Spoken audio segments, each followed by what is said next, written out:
Hoy 9 de febrero del 2015 estamos recordando pues un recorrido de toda mi vida que se ha hecho en estos cerca de 30 años que he tenido la oportunidad de compartirlos en estas minas y en toda la zona en el Aldera de Colombia. En este momento estamos en un sitio denominado el Canelón de los Muertos, donde hace 30, 40, 20 años hubo mucha historia, hubo mucha esmeralda, mucha producción por este canelón.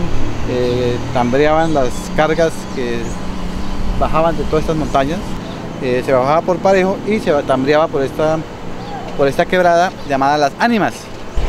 El 1 de mayo del 90 a las 8:45 de la noche se vino una alud de tierra de esa parte de allá. Este canelón tenía unos 300 metros de profundidad y quedé tapado. Una pequeña parte de mi cabeza era lo único que se podía mirar. En ese momento me vieron mi cabecita y me destaparon y me salvé. Y aquí estoy contando la historia. Desafortunadamente hubo un muerto esa noche y más de 30 heridos con fracturas. Tuve la fortuna y gracias a Dios primero que todo de estar bien. No me pasó sino el maltrato nada más y el susto que tuve. Desde ahí en adelante aprendí a valorar mucho la vida porque es otro cuento, otra historia. No, pues a ver, aquí Cocolito es un amigo que yo cuando llegué aquí a la mina de Muso, pues fue uno de las personas que ya llevaba aquí 10 años de vivir en la mina, tenía su familia, tenía su esposa, sus hijos. Y pues bueno, él después puede dar fe que en ese tiempo que yo llegué tenía 13 años, pues era una persona, un muchacho muy joven, digamos, en ese tiempo. Contando la historia en el año que llegó a la mina. Llegó el 17 de agosto del 74. Llegó aquí a la mina de Muso. Chaupala, trabajó en túneles. ¿Cuánto fue la mejor huaca que hizo en todo este tiempo que lleva? 6 millones. ¿En qué año? La plata valía. ¿En qué año fue eso? Bueno, 80. Póngale usted, Miguel, que eso aquí uno, ni usted se acuerda tampoco. Ellos en algún tiempo, en algún momento, la esposa de él tenía una tienda acá, donde vendía el mercado, vendía todo lo que era el mercado de grano. Y ellos en ocasiones, cuando de pronto la situación se ponía muy difícil, nos fiaban el mercado. Eran pesos. No, ya cuando 50 pesos. No, cuando yo llegué al plante eran 500 pesos, sí. Pero ya después, digamos, el mercado ya, hay veces nos fiaban porque nos fiaban para los 4, para los 6, nos acumulaban.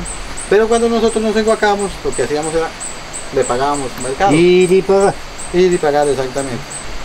Saben que uno trabaja y cuando se enguaca va y lo paga. Sí. Pero ya es más difícil, cada día es mucho más complicado. Claro, más complicado. Porque en ese tiempo salía mucho esmeralda.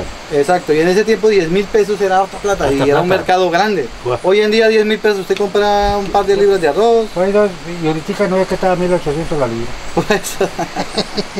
Pues tendrá Miguel que decir, hola viejo Cocolo, fue mala gente. Sí, no. Toda la vida muy buena gente.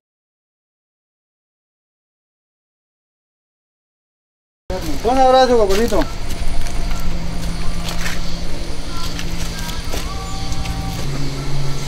Mi rancho era por allí más payasito. Buenas tardes. Buenas. Mi rancho era por aquí para allá. Esto aquí, de por acá, era el rancho. Esto era un baño que teníamos y aquí había otro rancho. Allá como que te va a quedar el rastro del lavadero. Y el rancho nosotros quedaba por acá. Y todo esto aquí para abajo era lleno de ranchos. Allá donde, en ese ranchito que queda arriba, es donde está Guillermo Álvarez, que es el amigo que nos saludó ahorita. No, esto ya queda ni un 10%, tal vez un 5% de lo que fue. Aquí había unos amigos que le decíamos los porremicos, Alirio, Pablo, Mirolindo, y muchos amigos acá. Muchos amigos. A los 16 años, 15, 16 años yo tenía mi propio rancho. Es una gran ventaja. Ya era un ranchito así, más o menos de 3x3 o de 4x4, no era más. Y ahí vivíamos tres socios. Y ahí teníamos la cocina y teníamos todo.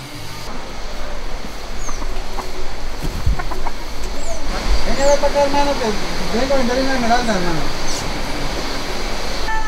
Hola, publicista berriendo, hermano. Misa. Primero fuimos a la misa y después vinimos al piquete y la pasamos sabroso. Y todos los de por acá fueron los invitados. Y llegó con la familia, desde el 85. Yo también llegué en el 85. Sí. Y él se enamoró aquí de esta hermosa Isabel y se quedó. Y aquí me quedé. Aquí por decir algo, esta era la mitad del barrio. Estos ranchos eran la mitad del barrio. Y ahí de para abajo era así todo copado y un rancho sobre otro. Ahorita destumbaron los ranchos y ni sabe dónde más que estaban. Sí saben. Lo que pasa es que ya son de escasas. Sí ha salido, como aquel día salió una de 420 millones. Y es la más catalogada que se haya atacado en un socavón, porque hace 15 años salió un man de aquí vecino aquí, a esa sí le encontró, valió 550 millones. Le encontró para él solito. Tenía 1250 quilates. ¿Qué es una piedra gruesa. La encontró, estaba haciendo el desayuno y el man arrancó y se fue por ahí para arriba, ya llovió. Se había arrastrado por el carro, la pilló por ahí.